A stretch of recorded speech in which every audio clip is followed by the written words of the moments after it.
Capital R, heterozygote, capital R, small r has the same phenotypic effect, that is, round seeds appear, then it means heterozygote. In heterozygote, capital R is completely dominant over the recessive allele. The contrasting pairs of alleles for all the 7 characters chosen by Mendel showed complete dominance.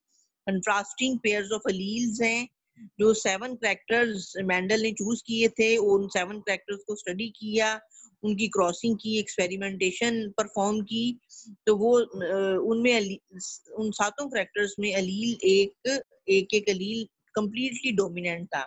After Mendel, further breeding experiments were carried out on different plants and animals. Many novel phenotypes and phenotypic ratios were observed that could not be explained on the basis of complete dominance. तो Mendel के बाद बहुत से scientist ने दूसरे piece के अलावा दूसरे प्लांट्स और एनिमल्स पे एक्सपेरिमेंट्स किए, तो कई नोवल फिनोटाइप्स फाइंड की जो कि कंप्लीट डोमिनेंस के जुमरे में नहीं आती थी, इस हेडिंग के अंडर क्लियर नहीं हो रही थी. तो दूसरी वो किस तरह से बाकी फिनोटाइप्स को क्लियर किया गया, उसके लिए 3 दूसरे डोमिनेंस रिलेशंस फाइंड हुए, यानी इनकम्प्लीट डोमिनेंस, को डोमिनेंस और over dominance. Incomplete dominance. In 1899, Carl Correns was working on a flowering plant named 4 o'clock. Carl Correns एक साइंटिस्ट था, उसने 1899 में 4 o'clock plant पे experiments किए. When he crossed a true breeding red flowered plant with a true breeding white flowered 4 o'clock plant, all the F1 hybrids had pink flowers. Red flowering plants लिया और white flowering plant लिया उसने, और इन दोनों का cross में किया, जो फर्स्ट फिलियल जनरेशन यानी F1 प्रोजनी जो आई, ये हाइब्रिड सारे पिंक फ्लावर्स वाले थे. This new phenotype had a shade intermediate between those of the parents due to an intermediate amount of pigments in petals. ये जो हाइब्रिड्स F1 में आए, इनकी पेटल्स में इंटरमीडिएट अमाउंट ऑफ पिगमेंट था, इसलिए जो इंटरमीडिएट शेड पेटल कलर का अपीयर हुआ जो कि पिंक था. When Correns self-fertilized F1 pink, coherence ने F1 भी 2 F1 प्लांट्स लेके उनकी सेल्फ फर्टिलाइजेशन में की, तो F2 showed all 3 phenotypes of flowers in the ratio of 1 red, 2 pink and 1 white. फिर F2 जनरेशन जो आई, यानी F1 के बाद जो F2 जनरेशन प्रोड्यूस हुई एक्सपेरिमेंट और के बाद क्रॉसिंग के बाद, तो उसमें 1 रेड, 2 पिंक और 1 वाइट ये रेशो थी प्लांट्स में. Red was homozygous for red alleles and white was homozygous for white alleles, but when allele for red and allele for white were present together in the same plant, neither of them masked the effect of the other. Rather, these alleles showed incomplete dominance in the form of pink color. तो capital R यानी red pigment भी था, और small are यानी white जो colour के लिए जो अलील था उसका अपना एक पिगमेंट था. तो दोनों इस तरह इनकम्प्लीट डोमिनेंस, यानी कैपिटल आर ने कंप्लीट डोमिनेंस नहीं, इनकम्प्लीट डोमिनेंस दिखाई. तो इसमें स्मॉल आर नहीं लिया गया, ये क्योंकि फर्क डोमिनेंस रिलेशन है, इनकम्प्लीट डोमिनेंस की एग्जांपल है. तो इस इनकम्प्लीट डोमिनेंस में उसने डेजिग्नेट लेटर्स को इस तरह से किया कि R1 रखा रेड कलर के लिए, R2 वाइट कलर के लिए. इस तरह डेजिग्नेट किया कि R1 allele for red color and R2 allele for white color.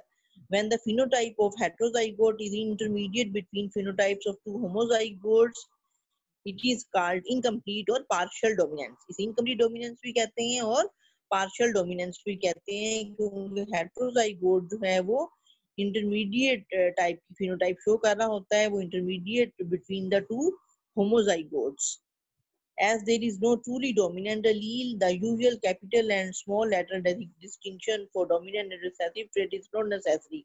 यानी कैपिटल आर और स्मॉल आर नहीं लिया जा सकता इस केस में, ये क्योंकि कंप्लीट डोमिनेंस की एग्जांपल नहीं है. तो इसमें लेटर्स जो चूज किए फिनोटाइप्स को डेजिग्नेट करने के लिए, वो R1 था, रेड कलर के लिए, और R2 for allele for red is designated as R1 and allele for white as R2. Example से सारा ये गाइड किया हुआ है स्टूडेंट्स को, क्लियर किया हुआ है इनकम्प्लीट डोमिनेंस इन 4 o'clock प्लांट। 4 o'clock ये प्लांट का नाम है। ये डायग्राम से सारी ये रेशो F1 की F2 की किस तरह से आई। F1 में सारे पिंक कलर्स के थे, ट्रू ब्रीडिंग पहले रेड और वाइट लिए, तो F1 प्रोजनी में R1 R2 सारे ये पिंक कलर के F1 प्रोजनी में प्लांट्स आए। फिर F1 F1 का क्रॉस किया तो F2 में 1:2:1 की रेशो से प्लांट्स प्रोड्यूस हुए, यानी 1 रेड 2 पिंक और 1 वाइट। इस रेशो से प्लांट्स की प्रोडक्शन हुई। Further listen girls, Punnett square. Punnett square indicates that the phenotypic ratio is the same as the genotypic ratio. तो इस केस में phenotypic ratio genotypic ratio के सेम थी। There is absolutely no need of a test process. Do these results make Mendel's principles invalid? The flower color does show blending at phenotypic level in F1, which is quite contrary to what Mendel observed.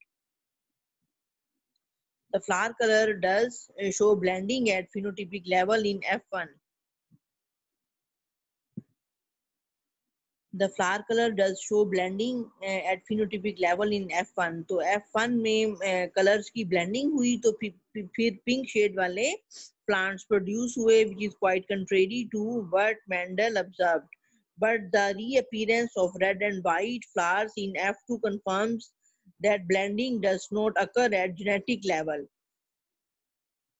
But the reappearance of red and white flowers, तो फिर F2 generation में red flowers और white flowers reappear हुए, pink भी कुछ plants थे और red and white भी थे।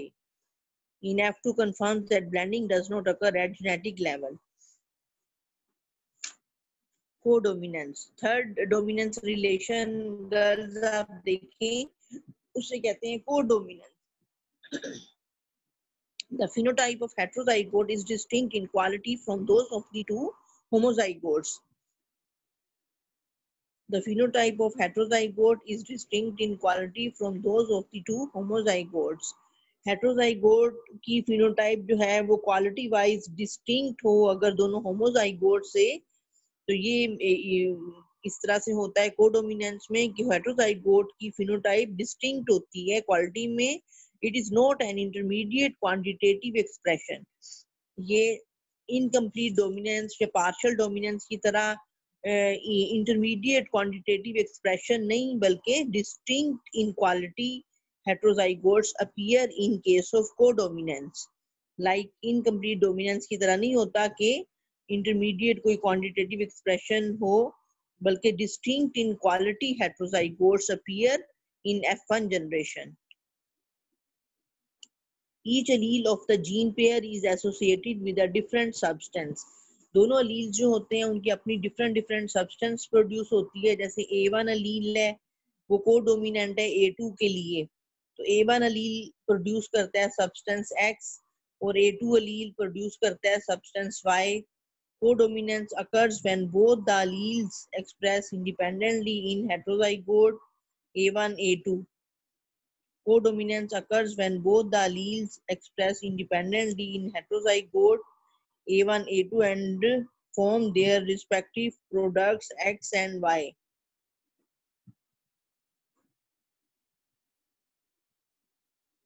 Codominance occurs when both the alleles express independently in heterozygote. Heterozygote में हो या homozygote में two alleles एक gene pair में definitely होते हैं। तो heterozygote codominance relation के सिलसिले में heterozygote कैसा होता है कि heterozygote के दोनों both alleles जो हैं वो independently अपने आप को express करते हैं और respective products produce करते हैं। जैसे ये एग्जाम्पल दी हुई है आपकी बुक में, A1 प्रोड्यूस कर रहा है respective product respective substance X और A2 प्रोड्यूस कर रहा है रिस्पेक्टिव सब्सटेंस Y. तो codominant heterozygote would have both substances at the same time. और हेट्रोजाइगोट जिसमें A1 अलील भी है A2 अलील भी है, तो ये दोनों अलील जो हैं कोडोमिनेंट हैं, ये both substances at the same time produce कर रही हैं different alleles of a gene that are both expressed in a heterozygous condition are called codominant. तो डिफरेंट एलील्स जो हेटेरोजाइगस कंडीशन में दोनों एलील्स इक्वली अपने आप को शो करें ये और अपनी रिस्पेक्टिव प्रोडक्ट्स बनाएं, तो इस तरह के दोनों एलील्स हेटेरोजाइगोट के आपस में कोडोमिनेंट होते हैं। MN blood group, MN blood type और ब्लड ग्रुप सिस्टम। अब एमएन ब्लड टाइप से इसी चीज की एग्जांपल है कोडोमिनेंस की। एमएन ब्लड टाइप में, ब्लड ग्रुप सिस्टम में human blood groups can be of many types, ABO, MN, MNS, rhesus. ये कई टाइप्स के ब्लड ग्रुप सिस्टम्स हमारी बॉडी में वर्क कर रहे हैं। Landsteiner and Levine, these are two scientists discovered MN blood types in man on the basis of specific antigens present on RBC. RBC का मतलब red blood cells. Red blood cells होते हैं हमारे blood में, white blood cells होते हैं और platelets होते हैं। तो आरबीसी कहते हैं रेड ब्लड सेल्स को, आरबीसी को एरिथ्रोसाइट्स भी कहते हैं। एरिथ्रोसाइट्स पे स्पेशल एंटीजेंस होती हैं जिनकी बेस पे ब्लड ग्रुप की टाइप का पता चल जाता है। तो एमएन ब्लड टाइप्स भी जो मैन में एमएन ब्लड ग्रुप सिस्टम है उसकी अपनी एंटीजेंस हैं जो आरबीसी पे मौजूद प्रेजेंट होती हैं। These RBC antigens induce production of their specific antibodies, और हर एंटीजन की अपनी एक स्पेसिफिक एंटीबॉडी उससे रिलेटेड होती है। एंटीजेंस जो आरबीसी पे हैं वो इंड्यूस करती हैं रिस्पेक्टिव और specific antibody production. There are three general phenotypes, M, N and Mn. तीन तरह की जनरल फिनोटाइप्स हैं इस Mn ब्लड ग्रुप सिस्टम में, M, N और Mn. M phenotype has antigen M which is produced by gene LM. N phenotype has antigen N which is produced by allele LN. और Mn phenotypes has both M and N antigens. जो Mn phenotype है, जो Mn blood group है उसमें M antigens भी होंगी और N antigens भी होंगी, simultaneously produced by their alleles LM and LN. ये आगे छोटा सा टेबल बना, ये छोटा सा टेबल गर्ल्स बना हुआ है। ये आप देखें फिनोटाइप जो ब्लड ग्रुप ट्रेट यानी ब्लड ग्रुप कैरेक्टर स्टडी किया जा रहा है, और ये एग्जांपल है कोडोमिनेंस की। कोडोमिनेंस यानी हेटेरोजाइगोट में दोनों एलील्स इक्वली एक्सप्रेस करते हैं और कोडोमिनेंट होते हैं। फिनोटाइप बताई हुई है M phenotype, N phenotype, MN phenotype. ये जो एमएन ब्लड ग्रुप सिस्टम है ये कैरेक्टर है ब्लड ग्रुप का एमएन। इसमें तीन फिनोटाइप्स, तीन तरह के यानी पर्सन्स होते हैं, एम ब्लड ग्रुप वाले, एन ब्लड ग्रुप वाले और एमएन ब्लड ग्रुप वाले। इसकी जीनोटाइप यानी जेनेटिक जीन्स की कंडीशन को जीनोटाइप कहते हैं। जीन्स किस तरह के होंगे, एम पर्सन है तो एलएम एलएम जीन्स होंगे, एन फिनोटाइप है तो एलएन एलएन अलील्स होंगे, एमएन ब्लड ग्रुप है तो एलएम एलएन अलील्स होंगे, और एंटीजीन्स ऑन आरबीसी। और इसी तरह अलील्स के अकॉर्डिंग एंटीजीन्स अपीयर होंगी, एंटीजेंस प्रोड्यूस होंगी आरबीसी के ऊपर, एंटीजेंस बनती हैं। अगर एम फिनोटाइप है तो एम एंटीजेंस होंगी, एन फिनोटाइप है तो एन एंटीजेंस होंगी, एम एन फिनोटाइप है तो एम और एन एंटीजेंस, दो तरह की एंटीजेंस होंगी अगर एम एन ब्लड ग्रुप वाले पर्सन हैं। If a man of M blood group marries a woman of N blood group, all their children will have MN blood group. तो तमाम बच्चे जो हैं वो MN होंगे अगर एक मदर M है और फादर N है। अगर मेल पेरेंट जो यानी फादर जो है वो M है और फीमेल पेरेंट यानी मदर जो है वो N फिनोटाइप है, N ब्लड ग्रुप वाली है, तो M और N ये दो फर्क पेरेंट्स हैं। तो जो प्रोजनी जो बेबीज आएंगे वो MN ब्लड ग्रुप वाले होंगे। वो MN ब्लड ग्रुप वाले क्यों होंगे, क्योंकि M अलील जो है वो N अलील के लिए कोडोमिनेंट है। LM allele is codominant for LN allele. So this is the condition will be in babies, that is in F1 progeny. Over dominance. अब फोर्थ टाइप का डोमिनेंस रिलेशन आप देखें, 4 डोमिनेंस रिलेशन हम स्टडी कर रहे हैं ना। पहले कंप्लीट डोमिनेंस पढ़ा, फिर इनकम्प्लीट डोमिनेंस यानी पार्शियल डोमिनेंस, फिर को डोमिनेंस, ये अभी को डोमिनेंस हम पढ़ के हटे हैं जिसमें MN blood group system study किया।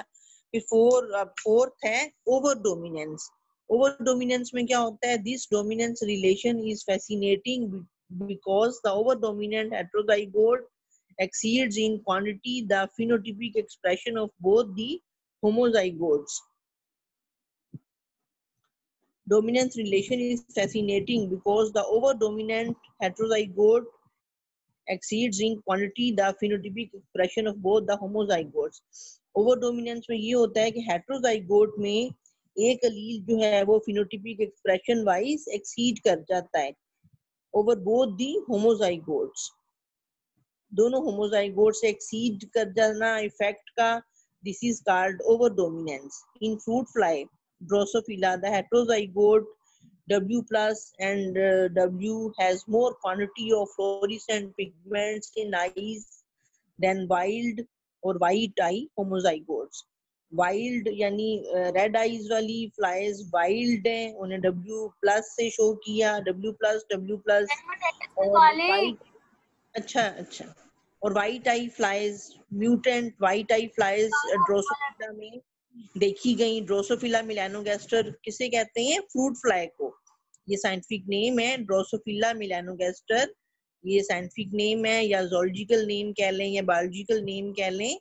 फ्रूट फ्लाई का ये बायोलॉजिकल नेम है ड्रोसोफिला मिलानोगैस्टर। इसमें दो तरह की फ्लाइज मक्खियां यानी देखी गई, रेड आइड और जिसे वाइट फ्लाइज कहते हैं वाइल्ड, और व्हाइट आइड जिन्हें म्यूटेंट फ्लाइज कहते हैं। इनमें म्यूटेशन हुई होती है और वो व्हाइट आइज फ्लाइज अपीयर हुई होती हैं पॉपुलेशन में।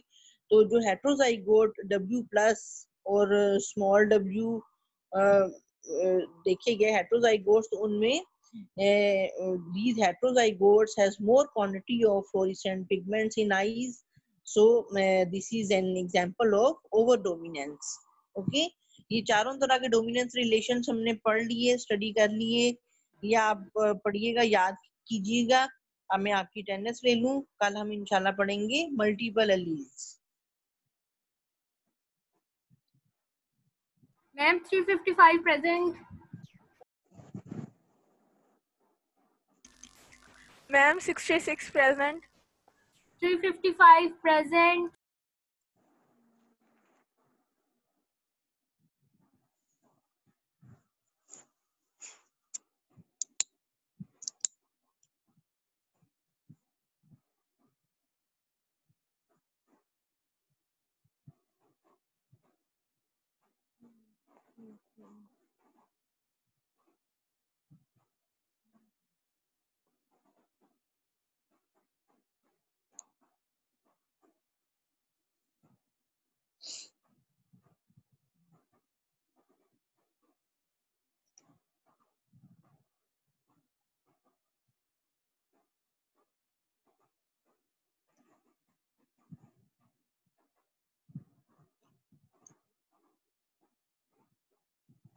आप गर्ल्स पूरी क्लास आया करें, लेक्चर में इंटरेस्ट लिया करो, बायो पढ़नी है। छुट्टियां आपकी खत्म हो रही हैं, 15 सितंबर से ओपन हो रहे हैं इदारे। आप सारे पढ़ो तरीके से, सब आया करो क्लास में। ओके, अल्लाह हाफिज।